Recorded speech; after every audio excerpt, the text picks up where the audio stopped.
Hello everyone, আসসালামু আলাইকুম। Welcome back to my channel Rabu's cooking.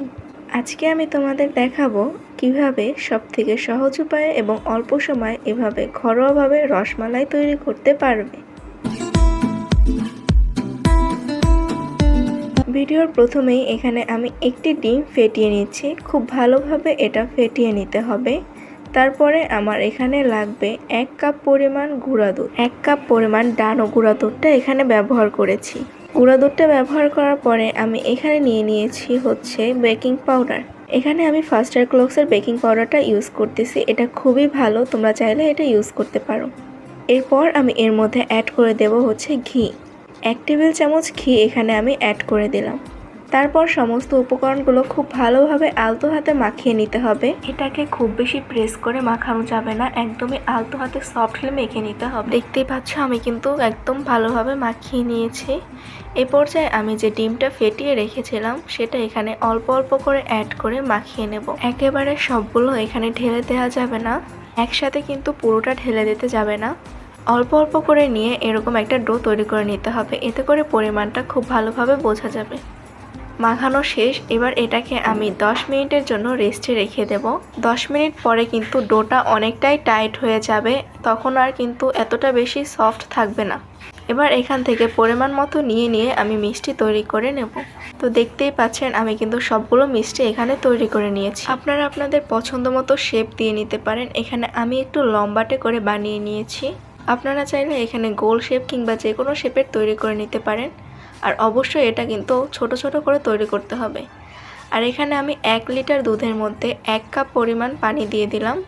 দুধটা অবশ্যই ঘন করা যাবে না, একদমই পাতলা রাখতে হবে, তাহলেই কিন্তু রসমালাইটা খুব ভালোভাবে তৈরি হবে। এটাকে ফুটে ওঠার জন্য আমি অপেক্ষা করব। দুধটা যতই পাতলা রাখবেন রসমালাইটা কিন্তু ততই ফুলবে।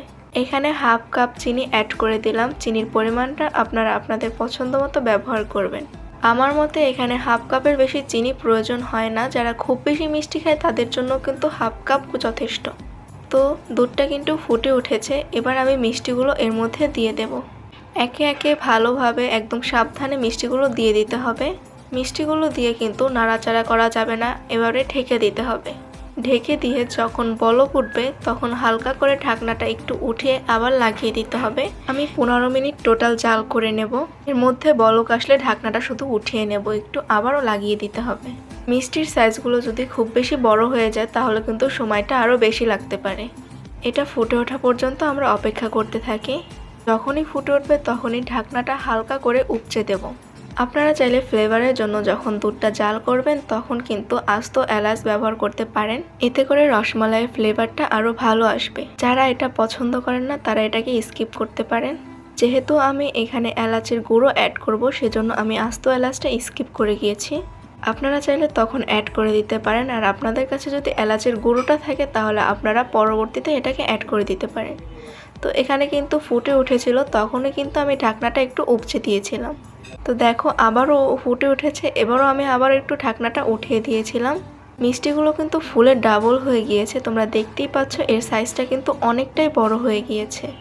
আবারও ফুটে উঠেছে। আবারও আমি ঢাকনাটা অল্প একটু সময়ের জন্য উঠিয়ে আবার ঢেকে রেখে দেবো।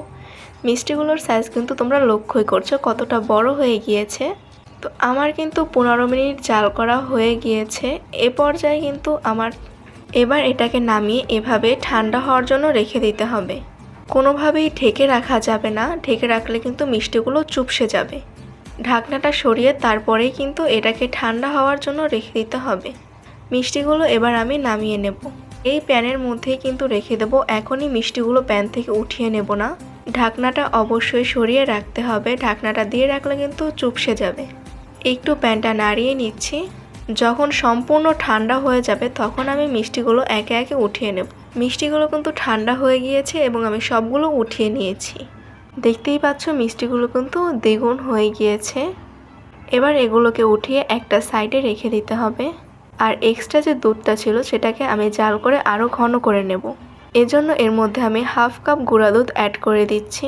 তারপরে খুব ভালোভাবে একটা হ্যান্ড মিক্সারের সাহায্যে কিংবা স্প্যাচুলারের সাহায্যে এটাকে মিশিয়ে নিতে হবে।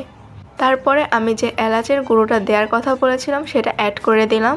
তোমরা চাইলে এটাকে স্কিপ করতে পারো কিংবা শুরুতেই আস্ত এলাচ অ্যাড করে দিতে পারো। এবার এটাকে অনবরত নেড়ে নেড়ে ঘন করে নিতে হবে।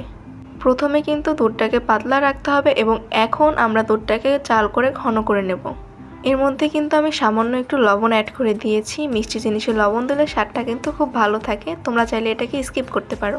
রান্নার মাঝখানে বাইরের ওয়েদারটা দেখে নিলাম একটু। তো এদিকে কিন্তু দুধটা প্রায় জাল করা হয়ে গিয়েছে, অনেকটাই ঘন হয়ে গিয়েছে, ফুটে উঠেছে, তোমরা কিন্তু লক্ষ্যই করছো। ফুটে ওঠার পর কিছুক্ষণ জাল করে এর মধ্যে আমি মিষ্টিটা দিয়ে দেব। এর টেক্সচারটা তোমরা লক্ষ্য করো কতটা ঘন হয়ে গিয়েছে। এ পর্যায়ে চুলোটা অফ করে দিয়ে তার মধ্যে আমি মিষ্টিগুলো অ্যাড করে দেবো গরম গরম থাকা অবস্থায়। খুব ভালোভাবে মিষ্টিগুলো ছড়িয়ে দুধের মধ্যে ডুবিয়ে তারপরে আমি এটাকে রেখে দেব। এ পর্যায়ে কিন্তু ঢাকনা দিয়ে ঢেকে রাখতে হবে। ঢাকনা দিয়ে ঢেকে 3-4 ঘন্টার জন্য রেখে দেব। আপনারা চাইলে সারা রাতের জন্য রেখে দিতে পারেন। আর এটা গরম থাকা অবস্থায় যতটা ঘন থাকবে, ঠান্ডা হওয়ার পরে কিন্তু আরও ঘনত্ব বেড়ে যাবে। সেটা অনুযায়ী কিন্তু দুধটাকে ঘন করে নিতে হবে। 3-4 ঘন্টা পর রসমালাইয়ের লুকটা কিন্তু তোমরা দেখতেই পাচ্ছ। খুব সহজে বাসায় এত অল্প সময় এত পারফেক্ট এবং ইজিলি তৈরি করার জন্য এই ভিডিওটি মিস করবে না। কোনো রকম ছানা বানানোর ঝামেলা ছাড়াই কিন্তু মিষ্টিটা তৈরি করে নিলাম। দেখা হবে নতুন কোনো ভিডিওতে। সবাই ভালো থেকো, সুস্থ থেকো। আল্লাহ হাফেজ।